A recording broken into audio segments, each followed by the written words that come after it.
18 de julio de 1994, algunos terroristas anónimos, discriminadores, racistas, destructivos y cobardes Acorralaron a argentinos matando indiscriminadamente. Niños y jóvenes, viejos, judíos, no judíos, argentinos, extranjeros, seres humanos. Y esta mayoría sintió dolor, rabia, impotencia, miedo y mucha tristeza. No somos todos iguales, ni pensamos de igual manera, ni tenemos las mismas costumbres. Todos los seres humanos tenemos derecho a ser diferentes, a pensar diferente, a vestir diferente, a tener distinta religión o creencia, pero nadie tiene derecho de matar a nadie. Los que necesitan imponer sus ideas por la fuerza están mostrando y demostrando su debilidad e inseguridad.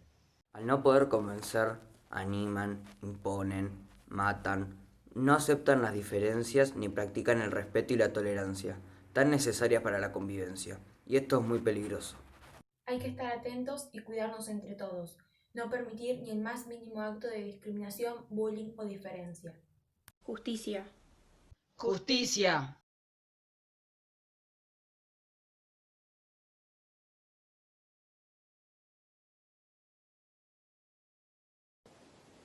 Justicia.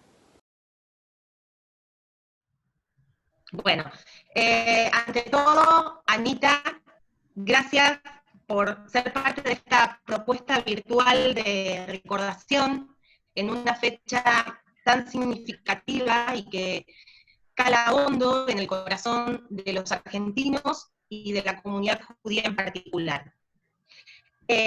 Para comenzar, me gustaría que te presentes, que nos cuentes quién sos y cuál era tu trabajo hasta el 18 de julio del 94.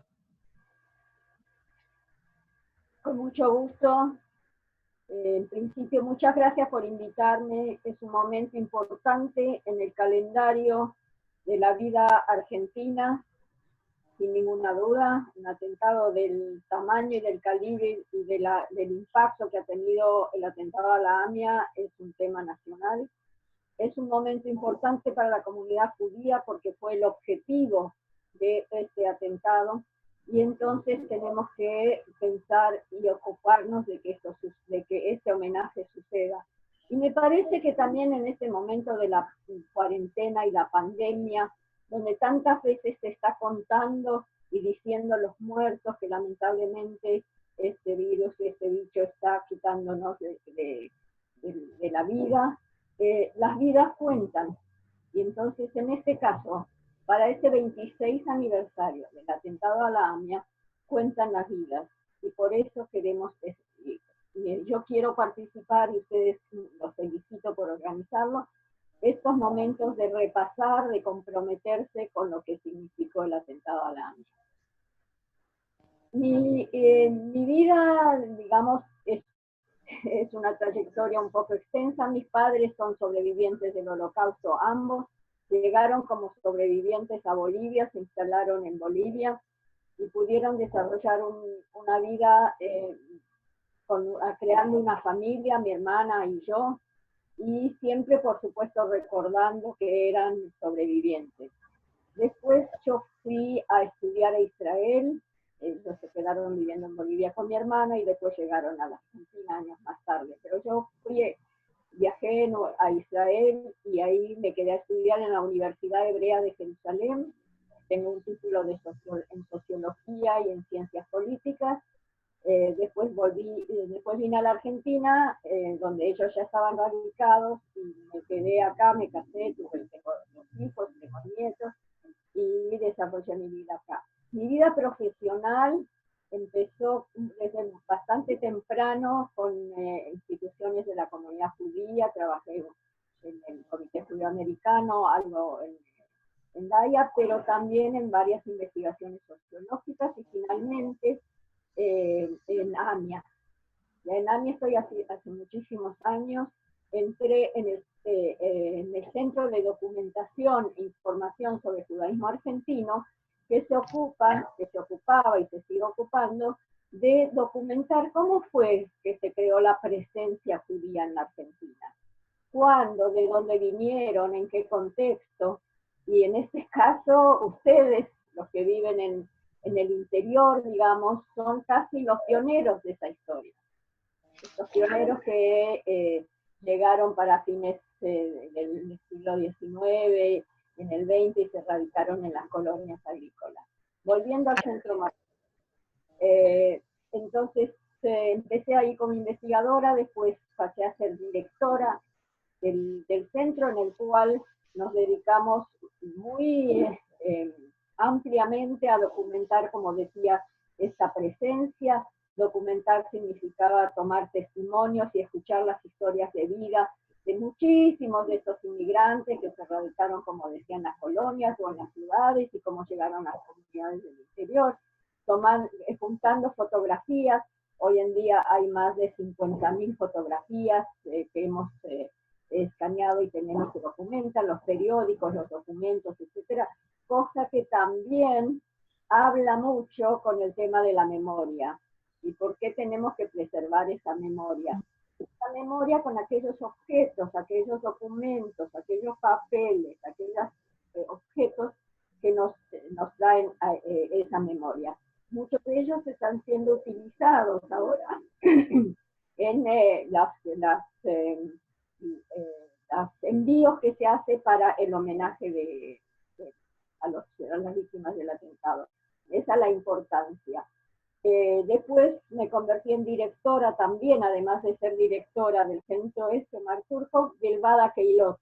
Es la Federación de Comunidades Judías de la Argentina, que hizo que yo pudiese recorrer una cantidad enorme de veces a las comunidades del interior, ayudarlas en su desarrollo, con la educación, con la organización, con la capacitación de educadores y de dirigentes, para que esa vida esté siempre bien insertada en la sociedad en la cual pertenecían, porque podrían ser ya nietos o bisnietos de esos fundadores originarios que trabajaron en el campo, pero que podrían estar ahora desarrollando al compás de la Argentina que se movía, otras tareas. Y durante muchos años tuve entonces el placer y el rol de conocer, fortalecer, ayudar y acompañar a estas comunidades del interior. Todo esto ya cerré un poco mi trayectoria, sigo colaborando en forma emérita como voluntaria en el centro, sigo hacemos exposiciones online, generamos todo tipo de documentación, como digo, organizada, que compartimos con todos, centrales de estudios acerca del atentado, y que si quieren entrar en la página de AMIA, en Centro Marturco, van a tener elementos, y todo lo que a esto se junta con la preservación de objetos, afiches, libros, como decía, y otras. Bien, Anita, es interesante conocer y que conozcamos y que quienes escuchan conozcan quién es Anita y también cuál era la actividad que estabas desarrollando en ese momento en la institución, para también contextualizar, no solamente a partir propiamente del atentado, sino la vida comunitaria que se desarrollaba, ¿no? en AMIA, en ese lugar, en ese edificio, en esos pasillos. Y yendo al momento del atentado, a mí me llamó la atención, leyendo distintas entrevistas que vos has dado, dos cosas que la vinculo para preguntarte.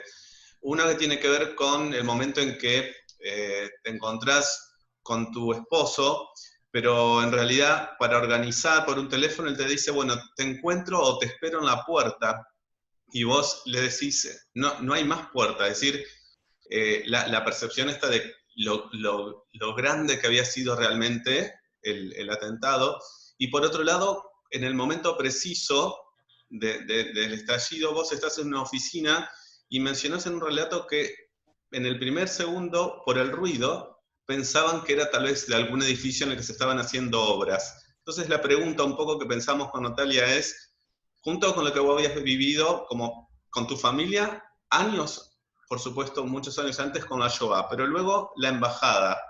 En ese momento, ¿era difícil concebir que nuevamente el terrorismo podía golpear Buenos Aires, podía golpear la comunidad? Bueno, hay varias consideraciones en tu pregunta. A ver, en principio este tema de dónde uno estaba en el lugar y cómo me moví y fui hasta el final. En esos primeros momentos, en mi recuerdo, pero después escuchando las declaraciones y los testimonios de muchos de los que estuvieron ahí, pero específicamente de aquellos que estábamos en el segundo piso, como estaba yo en el fondo del edificio, estábamos gritando, ¿qué es? Estalló la caldera, se cayó el andamio.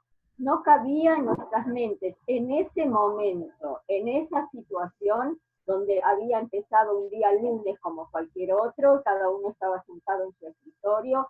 Yo por suerte me salí del escritorio al cual habíamos llegado con Mirta Strier solo minutos antes, y yo caminé hasta lo que era el fondo del edificio. Mirta quedó adelante, Mirta es una de las 85 víctimas, yo caminé hasta el fondo del edificio, y los gritos ahí eran esos. Cuando digo, escuché después hace poco, cuando se empezó a grabar todos los testimonios, que muchos de nosotros no sabíamos lo que está pasando. Hay una sensación muy rara donde el cuerpo está ahí, uno sabe que está ahí, pero la cabeza no alcanza a procesar esta circunstancia tan terrible. Cuando pudimos salir porque alguien abrió una puerta, también quiero aclarar que ese espacio había sido recientemente remodelado unos meses antes, y se inauguró ese piso renovado, el segundo piso de la AMIA, hacía no más de 1 o 2 semanas, así que no conocíamos tampoco bien cómo estaban distribuidas las oficinas, pero en ese lugar que estábamos, había una puerta que decía en salida de emergencia, y nunca supusimos que solo unos días después se debía utilizar, y eso salió a un pasadizo, una especie de puente, y empezamos a gritarles a las personas que estaban en el fondo, llamen a los bomberos, suponiendo de que ellos no se habían dado cuenta de lo que estaba pasando dentro del edificio. Tal es la manera en la cual la mente no puede procesar.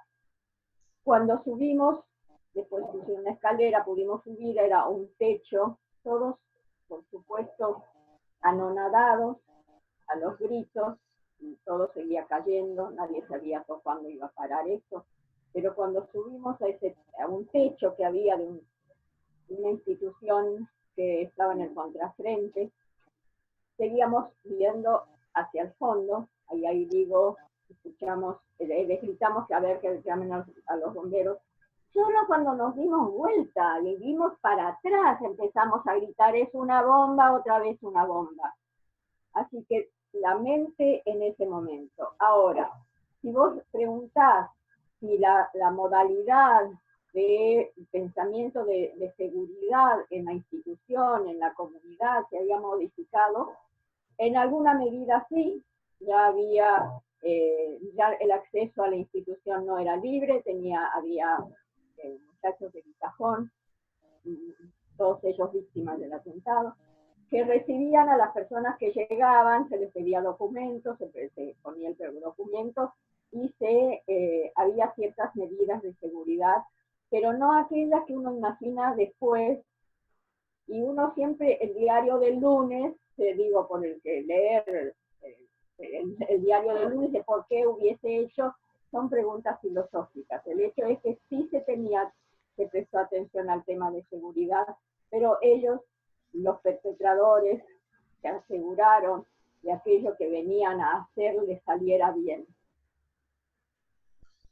No sé si hay alguna otra parte de las preguntas que... Sí, yo estaba recordando que en algún momento, y un poco vinculado a la actividad de la custodia de la memoria y de la documentación en distintos, o de fuentes en distintas variantes, en un momento tenés acceso a unas fotografías que tomó Marcelo Brodsky de un bloque de mármol negro donde estaban talladas justamente las islas de Amia, que cae en el Río de la Plata, y vos tuviste acceso a esas fotografías, ¿no? ¿Cuál es la sensación? ¿Cuáles son esos sentimientos, supongo, tan fuertes en el momento de ver esas imágenes?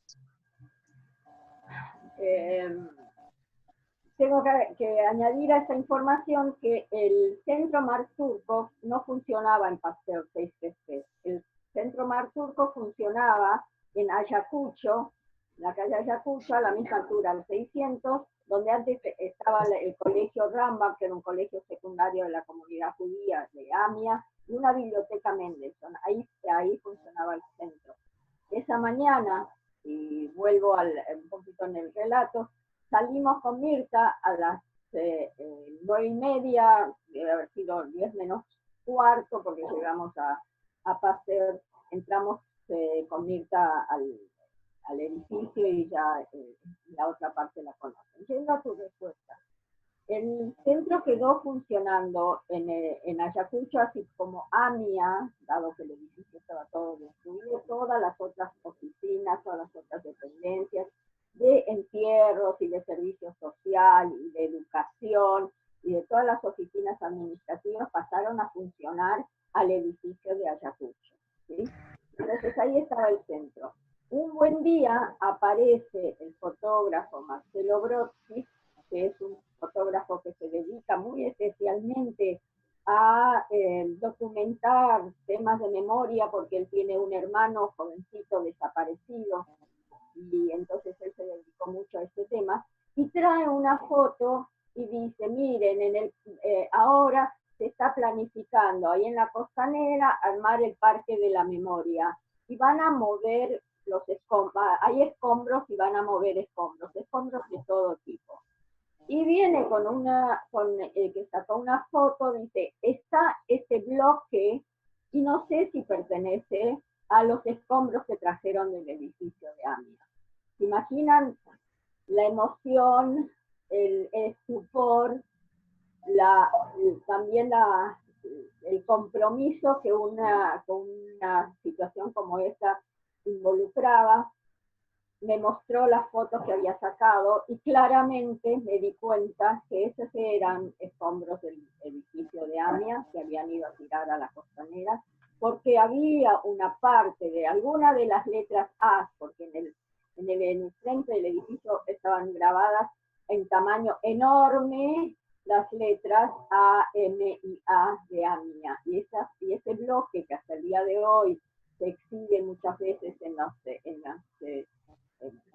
cuando se hacen memoriales en las plazas o en algún lugar que él sigue organizando y nosotros compartimos con él, estaba esa foto. Quería decir que ese era el bloque de Amia. Yo me conmoví muchísimo y pedí ir ahí al río, a la costa del río.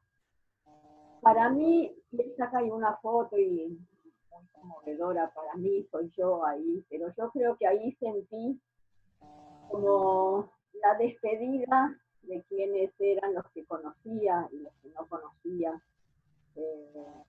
Esta despedida triste de saber que no están, Mirta en particular, por supuesto, pero tantos compañeros de trabajo, y aquellos que, aunque no conocía, íbamos sabiendo los nombres, y ya después sabíamos todos, las 85 víctimas del atentado. Así que era para mí muy conmovedor, muy duro, pero al mismo tiempo en esas reflexiones que vuelvo hacia los primeros momentos, no primero, pero de los primeros días, de esta sensación de concebir, internalizar la mente, pero también en lo espiritual, esa decisión de no que, por ejemplo, con esto de la piedra, no quedarme ahí sentada estática, sino que hacer ese adiós y pensar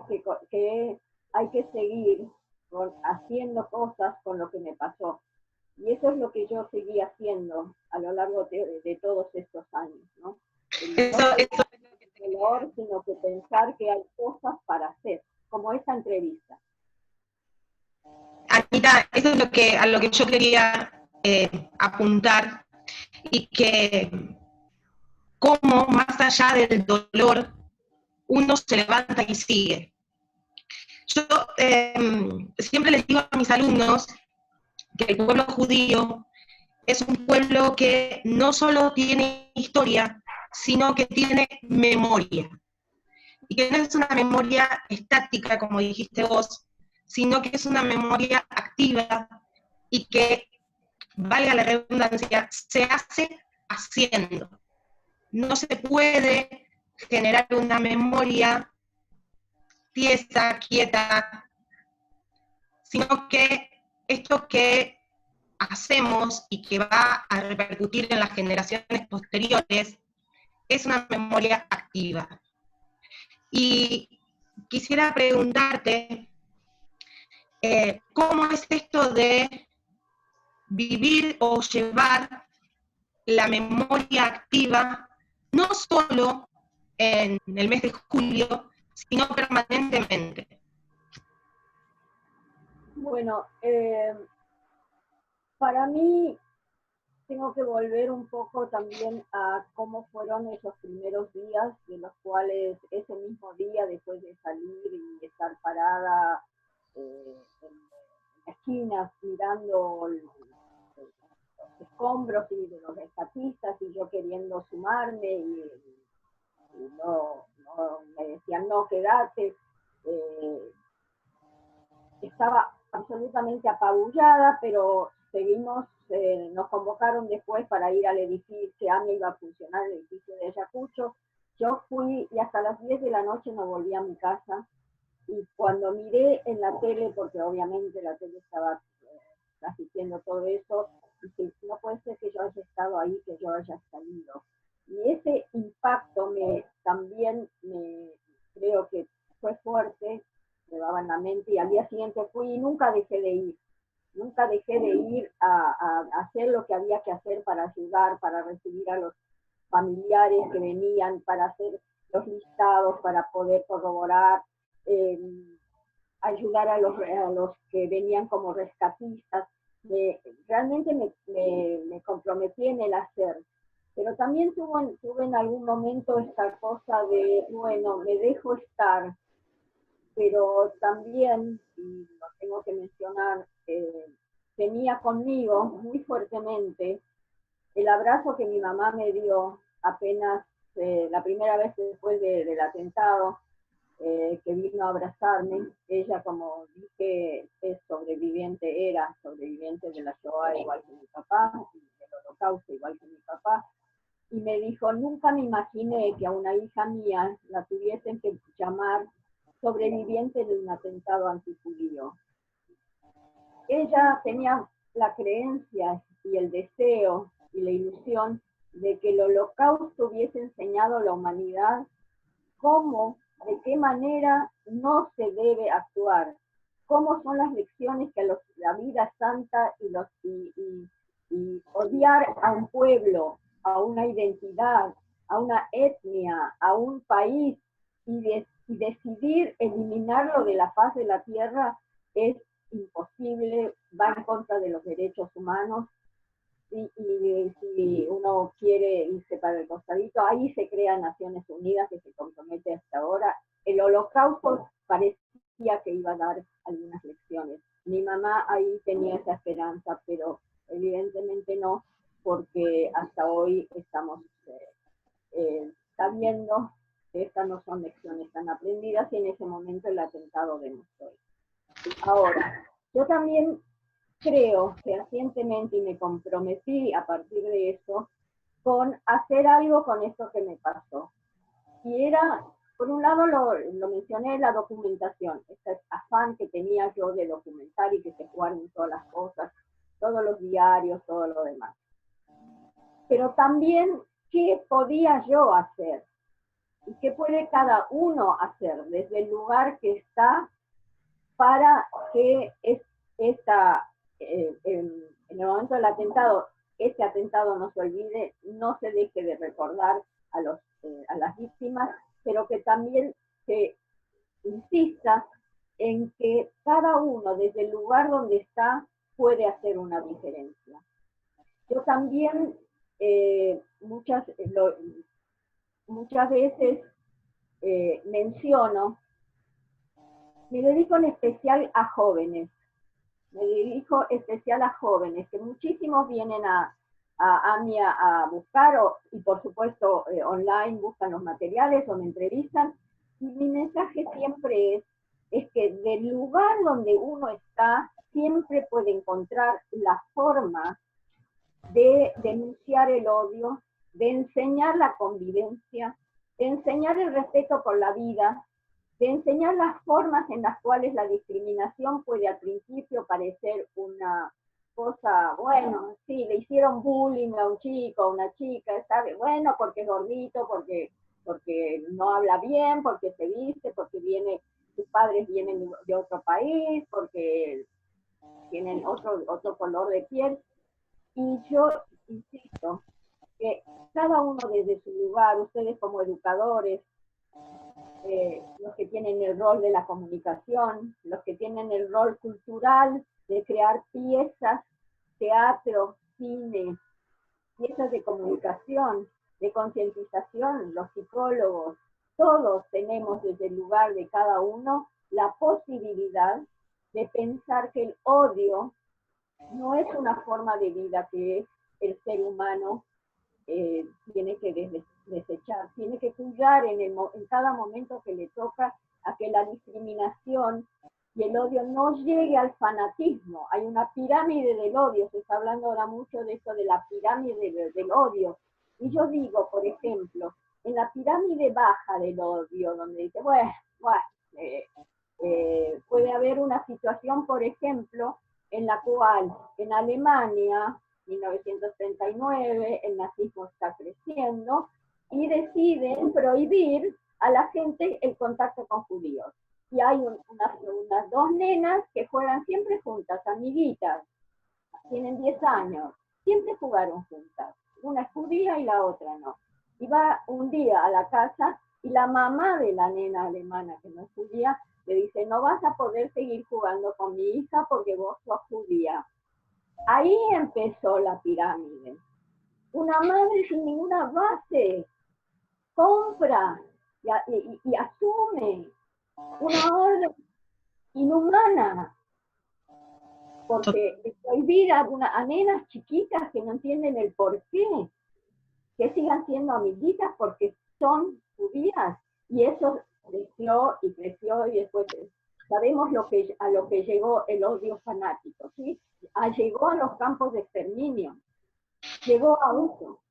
Entonces, en esa pirámide es donde yo creo que cada uno se puede ubicar para desarmar ese odio de base y enseñar que el respeto por la vida es santo, es algo que como seres humanos nos tenemos que involucrar desde el lugar en la educación de nuestra propia familia, en la educación, como decía, en la cultura, en la escritura, en la reflexión, en el compromiso político, en las leyes, en la justicia, y ahí entra la justicia, sin ninguna duda, y la falta de justicia no ayuda para nada. Ana, Totalmente. muy interesante lo que decías, tenía que ver con parte de las preguntas como reflexión final, pero que ha sido muy, muy clara en todas estas propuestas y esta motivación a que cada uno desde su lugar, ¿no?, haga un mundo en el que respetemos la diversidad. Y te quería consultar porque muchas veces respecto de los atentados, de tantos Embajada como AMIA, muchas veces se habla de lo que le sucedió a la comunidad judía, porque, bueno, particularmente entre las víctimas y porque era una institución judía, pero obviamente que estamos hablando de que es algo que le sucedió a la humanidad, es algo que le sucedió a argentinos. ¿Cómo explicarías vos esto para quienes por ahí tienen esta percepción y poder mostrar esta mirada en la que en realidad es algo que le sucedió a seres humanos argentinos, judíos o de otras religiones, incluso personas que no siendo judías actualmente participan de actividades que AMIA posibilita en sus instalaciones y también en aquel momento, ¿no? Sí, muy importante esto que estás trayendo acá, que hay que tener en claro. El terrorismo no diferenció entre judíos, no judíos, argentinos, hombres, mujeres, vecinos, pasantes, no le importó, porque en realidad sabían que si bien elegían una institución judía, porque en el basamento de quienes quienes financiaron, quienes se ocuparon de planificar, quienes crearon todos los elementos en esa cadena del odio y de la acción, desde cómo circular, a quién comprometer, a quienes de la sociedad, de algunas fuerzas de la Argentina, también contactar en favor de ellos. Si bien eligieron una institución de componente judío, una institución central en la comunidad judía, una institución que cumplía 100 años. Eso también, yo estaba a cargo de la coordinación del festejo de centenario de AMIA. Este año festejábamos 100 años, no sabemos si ellos sabían o no, habíamos empezado a festejarlo con grandes fiestas. Entonces, a ellos no les importa porque el odio atraviesa cualquiera de esas diferencias y saben que lo van a hacer. Entonces, es ese terrorismo, ese odio que, insisto, tenía componentes claramente antijudíos, porque Hezbollah, que es un grupo terrorista que hasta el día de hoy en Medio Oriente genera ataques y incursiones en Israel, y se ocupa Irán, que hasta es capaz de decir que quieren tirar al mar a todos los judíos, a todos los israelíes, que es capaz de decir que el holocausto no existió, tenían componentes judíos. Pero el ataque a la AMIA, si bien, insisto, tenía un objetivo que incluía el odio antijudío, es un ataque contra la sociedad general, porque ellos sabían que iban a matar a judíos, a no judíos, como decía, vecinos, a los que cruzaban, a las personas no judías que trabajaban en AMIA, que son un montón y lo siguen haciendo. Vivían en zona y estaban de paso o no, no les importó. Por eso, y como Estado, como nación, alguien que entra, junta todas esas dinamitas, o no es dinamita, todos esos explosivos, y planifica, y tiene contacto con algunas fuerzas que son del país, eso es un ataque a la soberanía argentina, no hay duda. Por suerte, la sociedad lo percibe así. En la mayoría de la sociedad lo percibe así.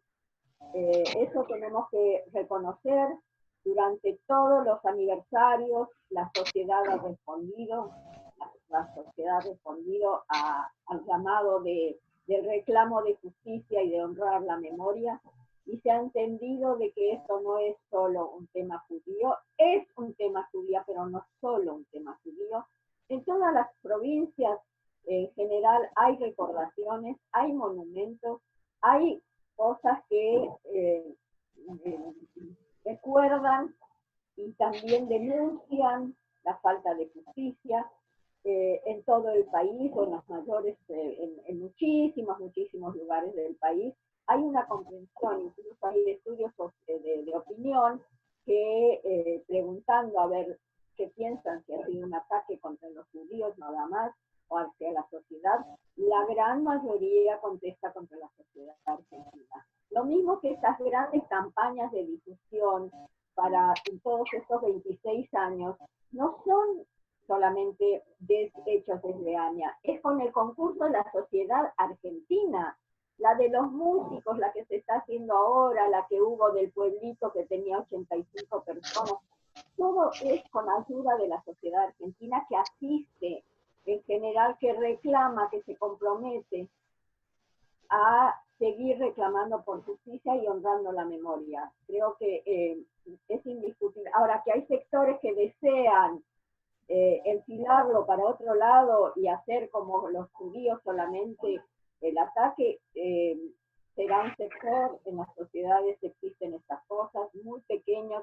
no son de gran incidencia, y por supuesto, cuando aparecen estamos todos para hacer esas cosas y denunciar que eso no es así, y explicar que eso no es así, que eso ha sido un ataque perpetrado con un objetivo judío, con implicancias de odio antijudío, pero que fue principalmente un ataque a la sociedad argentina, compuesta por tantos inmigrantes de tantos lugares, descendientes que piensan diferentes políticamente, que piensan socialmente, que está claro que no es un tema solamente judío. Anita, a mí me gustaría que en breves palabras puedas contar para la gente que no sabe cuáles son las actividades que se desarrollan dentro de AMIA, porque creo que mucha gente se enteró de lo que era la AMIA a partir del 18 de julio del 94. Y creo que se perdieron una gran historia previa, pero también se han perdido o no quieren conocer lo que es hoy día la AMIA, sus funciones, cuál es el público que trabaja, que consume, que vive en AMIA, o por AMIA, o para AMIA, de las acciones sociales, de los grupos, no sé, desde las tejedoras y las señoras que manejan el ropero comunitario, los que se encargan de juntar medicamentos, los concursos de las escuelas. El otro día en la clase abierta de AMIA, el primer video que se hizo a través de un concurso público fue ganado por una escuela vasca, si no me equivoco. Así que eso es genial. ¿Podés contarnos un poquito con más detalle de toda esa función? Sí, cómo no. Por supuesto, como decía, AMIA cumplía 100 años, 1994, significa que se creó en 1894. ¿Por qué? Porque acá había ya en la ciudad, en Buenos Aires, algunos inmigrantes que provenían de diferentes lugares del mundo, la gran mayoría de Polonia, Rusia, muchísimos de Alemania, Francia e Inglaterra, dependiendo de la secuencia de los años, que entienden que se tienen que juntar para lograr algo muy importante en ese momento, y era la posibilidad de contar con un espacio propio judío para el entierro de los muertos. También lo habían hecho quienes tenían otras religiones, como los protestantes, pedían también un lugar que no fuese las iglesias, porque se enterraba en los patios de las iglesias mayormente a los muertos, y entendieron que tenían que juntarse todas estas pequeñas 4 agrupaciones, entre ellas el Templo Libertad, el Templo de la Calle Libertad, la Congregación Israelita. Ya para 1862 tenía una institución, pero pasaron varios años hasta que se dieron cuenta que el tema del entierro era importante, y así se creó en esa primera instancia una institución que en conjunto, ese grupo de estas 4 instituciones con todos sus participantes, pidan y exijan un lugar para crear un cementerio judío.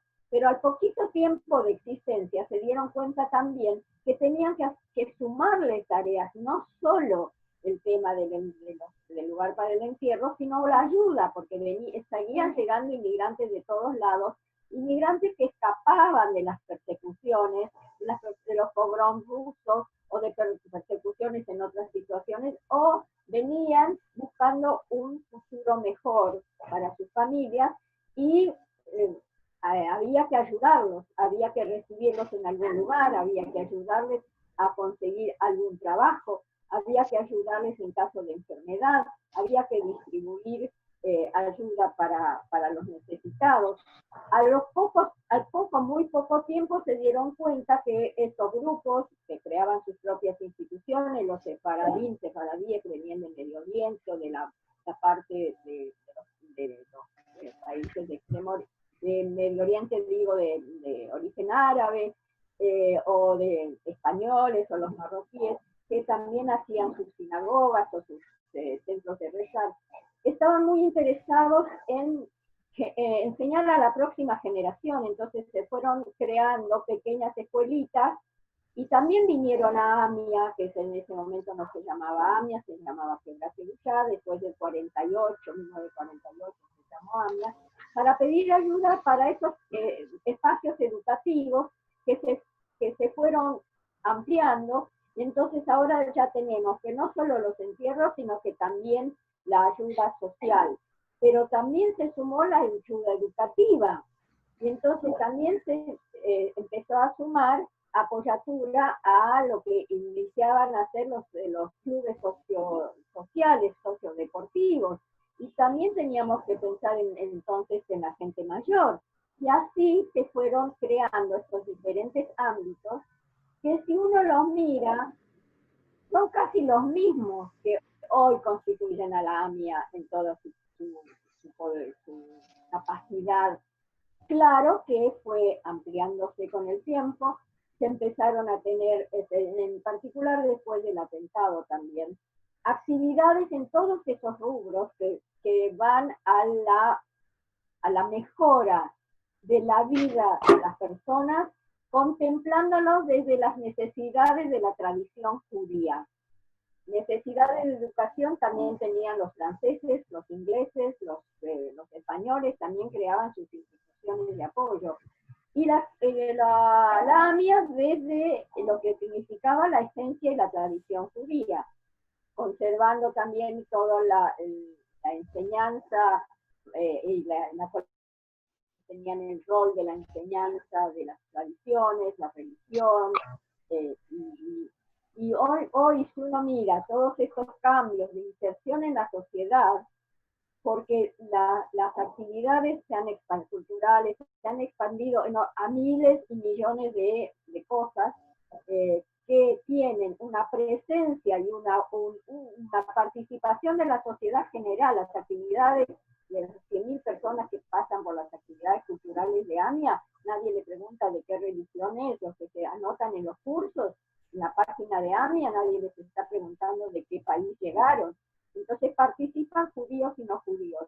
Por supuesto, insisto, con el derecho y con el objetivo explícito, como lo tienen otros, la etnia francesa, los que vienen de Italia, mantienen también sus canciones, su cultura, sus comidas y su forma de vivir en el marco de la sociedad argentina. Así que hay muchas actividades que se hacen en conjunto con instancias de la ciudad o instancias del gobierno nacional, en actividades compartidas, en actividades que son significativas para todos, pero con la identidad judía claramente instalada, es el derecho, y nadie ahora, hoy en día, lo discute, porque había épocas donde los judíos parecía que solamente le correspondía a una cosa cerrada y que nadie conoce y que no es para la sociedad general. Hoy eso se diluyó en la gran mayoría, por supuesto que dentro de la comunidad también tenemos, como en otras etnias, en otros grupos, diferentes grados de involucramiento, diferentes ideas políticas dentro de lo que son las ideologías vinculadas a Israel, al judaísmo, la forma de preservar la religión, la forma de educar o algunos componentes de la educación, todo eso es lícito. No somos los judíos los únicos que hacemos esto, sino hay varias escuelas de origen francés, hay varias escuelas irlandesas, cada una enseñará sus formas. Es legítimo hacerlo y hay que respetarlo, y eso es lo que AMIA ha hecho y sigue haciendo con las actividades. Insisto, los docentes que vienen a los talleres, nadie les pregunta de qué religión, de qué etnia, de qué país llegaron sus abuelos o a qué club va. Son educadores que pueden estar haciendo talleres, pero por supuesto entran en AMIA y todo lo que está en AMIA está muy viendo y expresamente una institución judía argentina. Muy interesante, Anita, esta reflexión y todas estas descripciones que haces a partir de la pregunta de Natalia, porque comenzamos esta charla un poco, primero conociéndote, también lo que era, ¿no? la vida cotidiana en AMIA, en aquellos momentos del atentado, pero que puedas hacer este raconto de los orígenes, habla de esa vida comunitaria en relación a la sociedad, antes, ¿no? del lamentable atentado, que debemos recordar, como lo has señalado, pero también esta vida que continúa, ¿no? Esta vida comunitaria y compartida con todo el resto de la sociedad, y yo creo que es fundamental, y sería muy interesante, y me atrevo ya a extenderte junto con Natalia una invitación, para que en otros momentos, cuando no sea el justo y necesario recordatorio del atentado, pero que podamos compartir charlas que hagan a la vida institucional de AMIA en la actualidad, o en un momento también del pasado, porque es muy interesante y creo que también nos hace bien compartir desde ese lugar. Personalmente te agradezco el tiempo, sabemos que tenés otros encuentros también para compartir con otras personas tu testimonio, así que bueno, en nombre de la Caila Sefaradí, Shalom y muchas gracias por tu tiempo.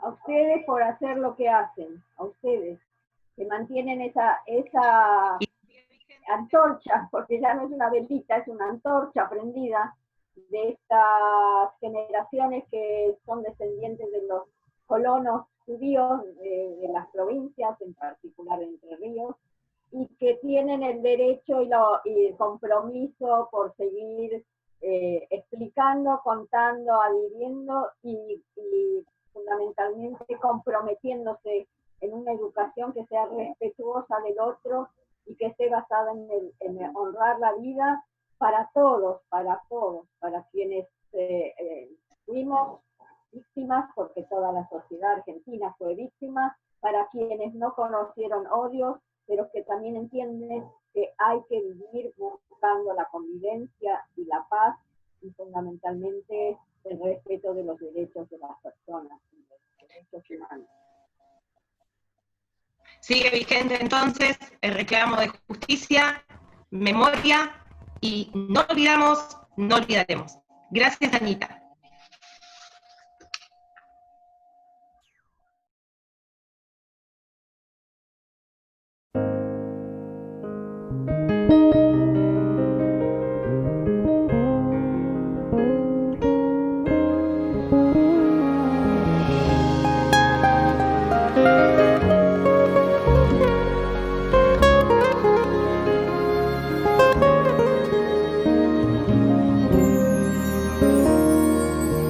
Viejos amores que no están, la ilusión de los que perdieron, todas las promesas que se van y los que en cualquier guerra se cayeron. Todo está guardado en la memoria, sueño de la vida y de la historia. El engaño y la complicidad de los genocidas que están sueltos, el indulto y el punto final a las bestias de aquel infierno. Todo está guardado en la memoria, sueño de la vida y de la historia. La memoria despierta para herir a los pueblos dormidos que no la dejan vivir, libre como el viento.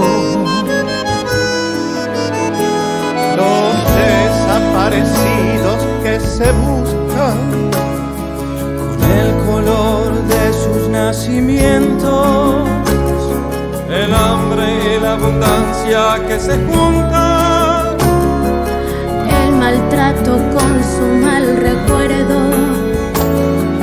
Todo está clavado en la memoria, espina de la vida 1000 comerían por un año con lo que cuesta un minuto militar. ¿Cuántos dejarían de ser esclavos por el precio de una bomba al mar? Todo está clavado en la memoria, espina de la vida y de la historia. La memoria pincha hasta sangrar a los pueblos que la amarran y no la dejan andar, libre como el viento.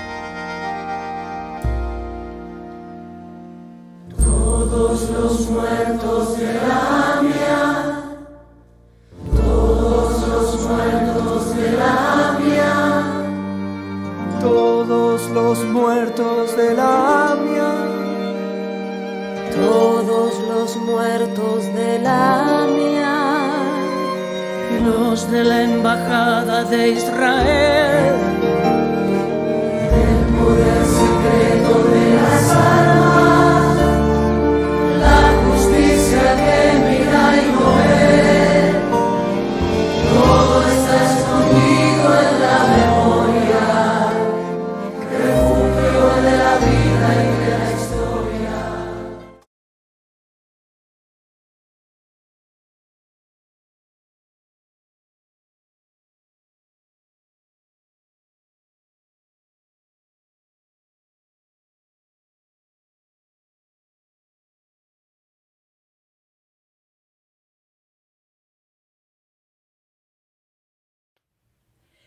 Me permito tomar unas palabras de Elio Kapchuk, director de arte y producción de AMIA, que escribiera en el libro Una mañana de julio, Memoria Ilustrada.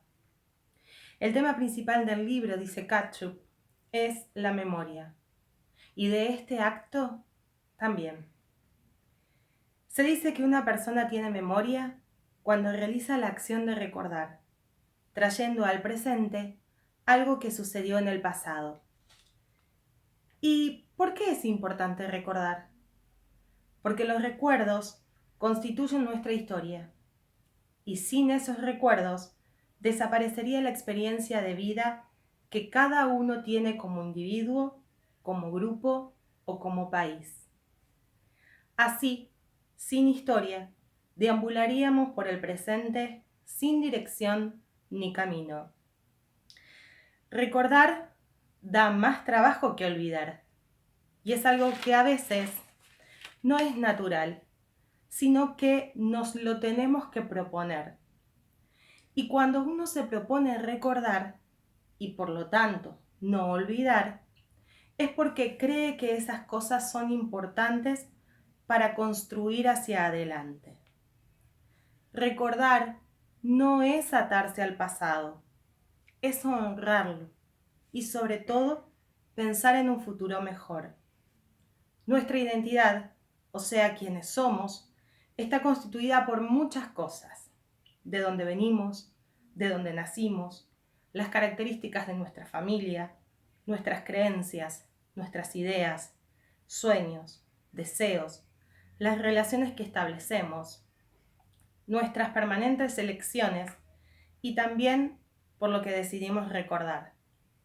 Dice Elio, a mí me gusta pensar que somos lo que recordamos. Lo que recordamos siempre dice mucho de nosotros. Por lo tanto, para dar por finalizado este acto de recordación, invitamos a todos y a cada uno que eleve una oración al cielo según su credo: justicia y memoria.